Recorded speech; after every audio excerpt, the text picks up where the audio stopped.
Bismillahirrahmanirrahim. Assalamualaikum warahmatullahi wabarakatuh. So this is a recording for part 3, and in this part we are going to start with a tree diagram. So tree diagram is used to display an outcome, okay, of an experiment that consists of a series of activities. Okay. So dalam tree diagram ni, okay, saya bagi you the first example.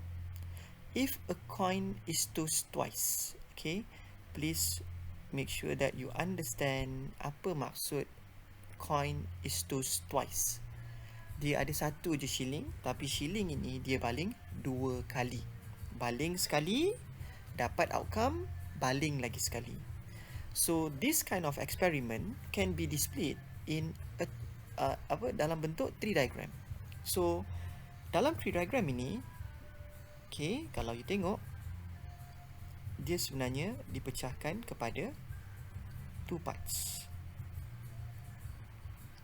Where this first part for the first toss, and then lambungan yang kedua. So bila you baling duit shilling, kita hanya ada 2 outcome, head or tail. And probability you lambung duit shilling dapat head. Head ada 1 daripada jumlah outcome yang possible 2. 1/2. Same goes to tail juga 1/2. Ni balingan yang pertama. Dah settle baling yang pertama, lambung pula kali kedua. So kalau you perasan dekat sini, kita tengok first possibility. Mula-mula baling dapat head. Okay, sekarang baling dapat head lagi. Apa probability dapat head? 1/2. Tetap 1/2. Okay. Kalau tadi baling mula-mula dapat head, sekarang dapat tail. Apa probability second time you baling dapat tail? Tetap 1/2. Dia tak kisah. Tadi baling dapat head. Kalau dapat tail pun sama juga. Kalau mula-mula baling dapat tail, sekarang probability baling dapat head tetap 1/2. So balingan kedua ini tidak bergantung kepada apa yang awak dapat sebelum itu di balingan yang pertama. Ini sebenarnya adalah contoh untuk independent event.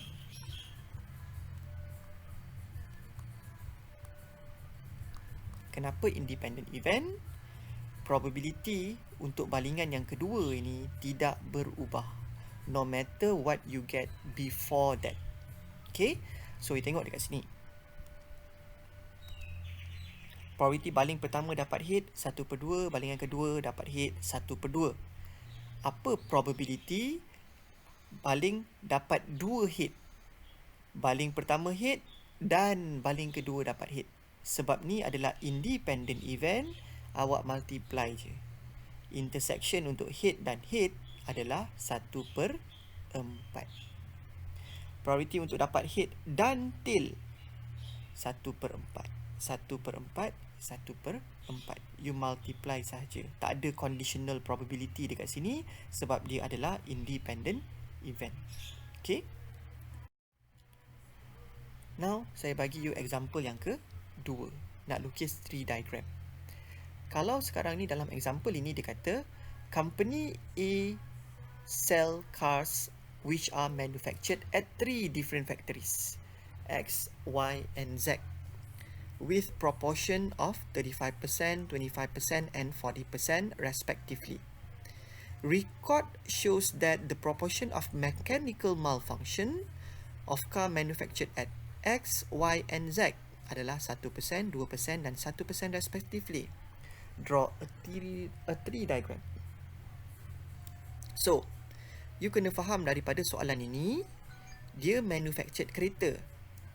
Tapi dia manufactured kereta ini di 3 kilang yang berbeza. Probability kereta manufactured at X 0.35%. 0.35 sebab dia bagi 35%. Y 25%, 0.25, Z 40%, 0.40. Di ayat seterusnya dia kata, record shows that the proportion of mechanical malfunction manufactured at X, Y and Z adalah 1%, 2% dan 1%. Ini semua adalah probability malfunction. Tetapi dia bergantung, depends on dia manufactured dekat mana. Kalau kereta itu di-manufactured dekat company, dekat factory X, probability dia malfunction 1%. Kalau dia manufactured dekat Y, malfunctionnya 2%. Kalau dekat Z, probability malfunction dia 1%. So kalau you tengok dekat sini, probability malfunction ini berubah-ubah bergantung kepada manufactured di mana. So this is an example of conditional probability. That's why saya buat dekat sini, probability malfunction given that dia manufactured dekat company X, 0.1. Kalau manufactured dekat company Y, 0.2. Kalau manufactured dekat company Z, 0.1. Before you can draw your tree diagram, before you can state your probability, please make sure that you bagi tahu dulu kat sini. X apa, Y apa, M apa. So kita tahu M prime adalah no mechanical malfunction. Once you have defined all your variables and the probability, you can tree diagram. So here, kita start with the first part. Part yang pertama cerita pasal kereta itu manufactured di mana. So, manufactured dekat X, 0.35. Manufactured dekat Y, 0.25. Manufactured dekat Z, 0.40. Kalau dia manufactured dekat X, probability malfunction, okay, sama dengan 0.01. You tengok notation dekat sini. Probability malfunction given that tadi manufactured dekat X. Dia dekat belakang. Yang dah berlaku tadi letak dekat given that. Macam mana nak cari probability of not malfunction given X? Okay. Jumlah probability untuk branch-branch yang berada ataupun berpunca daripada point yang sama, jumlahnya mesti 1. So kalau sini 0.01, M prime 1 tolak 0.01 dapat 0.99. Awak tengok kat sini pun sama juga. Kalau you total up 0.35, 25, 40, jumlahnya 1. Kenapa 1? Because 3 branch ini berpunca ataupun datang daripada point yang sama. Untuk yang seterusnya, probability malfunction given Y. So kalau dia manufactured dekat Y, probability dia malfunction 0.02. Kalau tak malfunction, tolakkan 1 tolak 0.02. Okay. Now, apa probability dia daripada company X dan dia malfunction? Intersection. Maksud dekat sini, N. Manufactured dekat factory X dan dia malfunction. Probability of X darab probability of malfunction given X dapat 0.035. Kenapa apply this multiplication rule?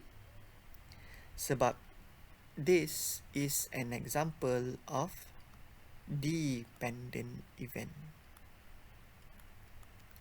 Kenapa dependent? You tengok probability malfunction ini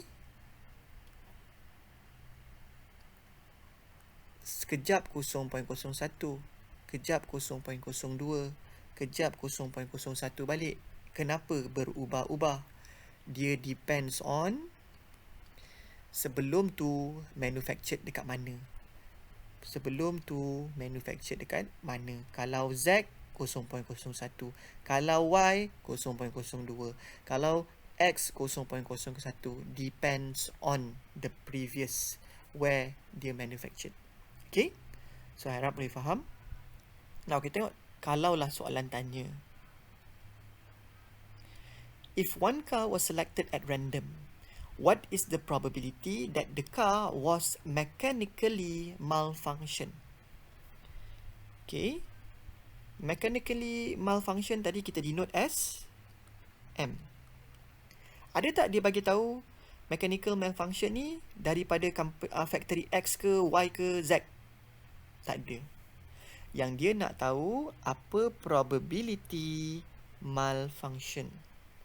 So, dia boleh jadi malfunction daripada company X.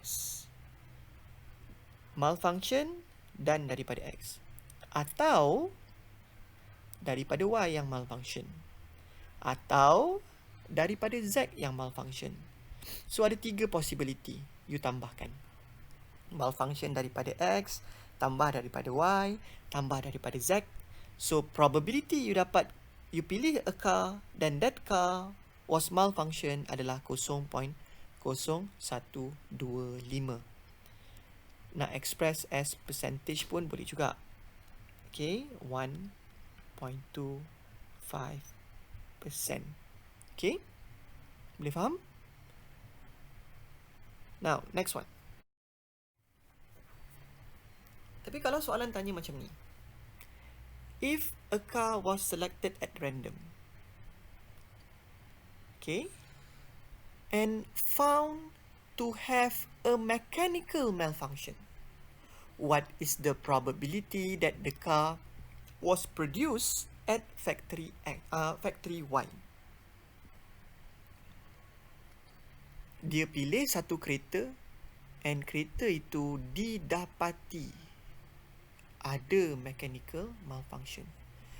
Select at random a car and it's found to be.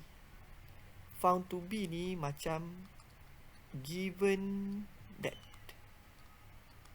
the car is malfunction. Apa probability produce dekat Y? Yang dia nak tahu apa probability produce dekat Y.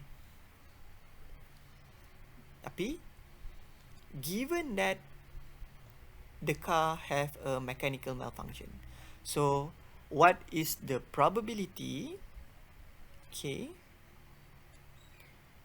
manufactured at Y given that dia ada mechanical malfunction? So mana dapat formula ini? Kita ambil daripada multiplication rule. M intersect Y sama dengan probability of M multiply with M, okay, sorry, Y given M. You nak cari yang ini dan ini bawa ke kiri. Okay, so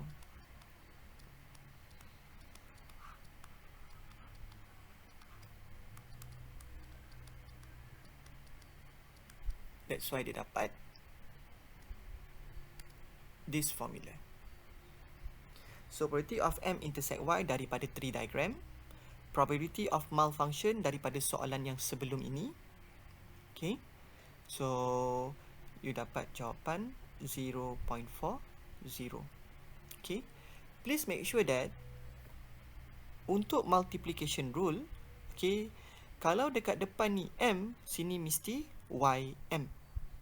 Kalau dekat sini Y, dekat sini mesti MY. Dia bergantung kepada apa yang berlaku terlebih dahulu. Okay?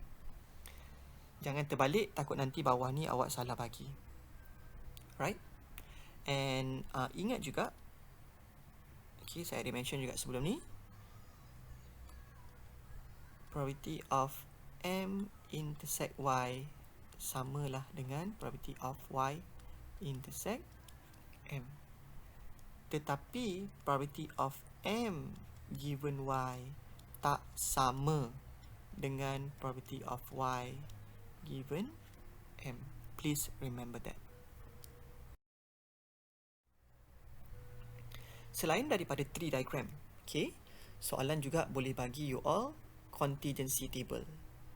So, a contingency table also known as cross tabulation ataupun cross tab ni, okay, dia consist of more than one variable lah.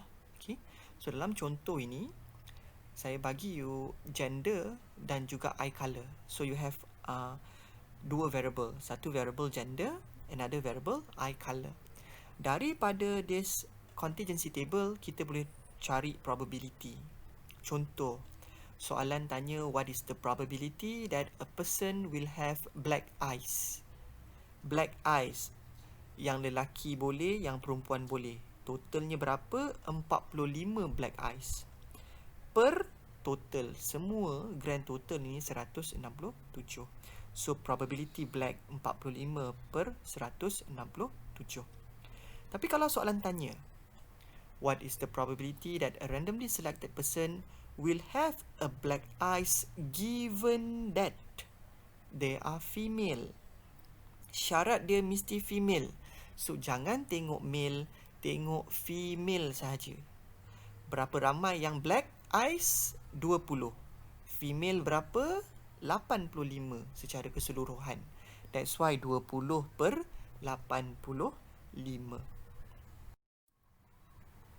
Kalau dia tanya pula, what is the probability that a randomly selected person will have blue eyes or male? Or ni apa? Union. Blue union male. Awak apply addition rule. Union, mutually exclusive. Blue tambah probability male, tolak intersection blue and male. Probability of blue berapa? Pergi dekat blue, 22. Male berapa? 82. Blue given male. Dia blue dan juga male. Ada 12 orang sahaja ni. 12 per 67. That's why dapat 92 per 167. Sekarang ni, another example. What is the probability of selecting a female and grey eye?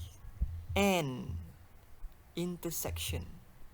Female, intersection grey. Apply multiplication rule. Grey darab probability female given grey. Okay. Ataupun okay, multiplication rule ni awak boleh juga buat female intersect grey sama dengan probability of female darab probability of grey multiply given female. Tadi saya beritahu F, G, F. Kalau depan ni G, okay, kalau grey, F grey. Dia mesti alternate. So, dua-dua ni patutnya akan bagi you jawapan yang sama. Okay. Probability of female. Female ada berapa orang? 85 per 167. Grey given female. Berapa grey? 10 per given female. Tengok kat female saja. 85. So kalau kira ni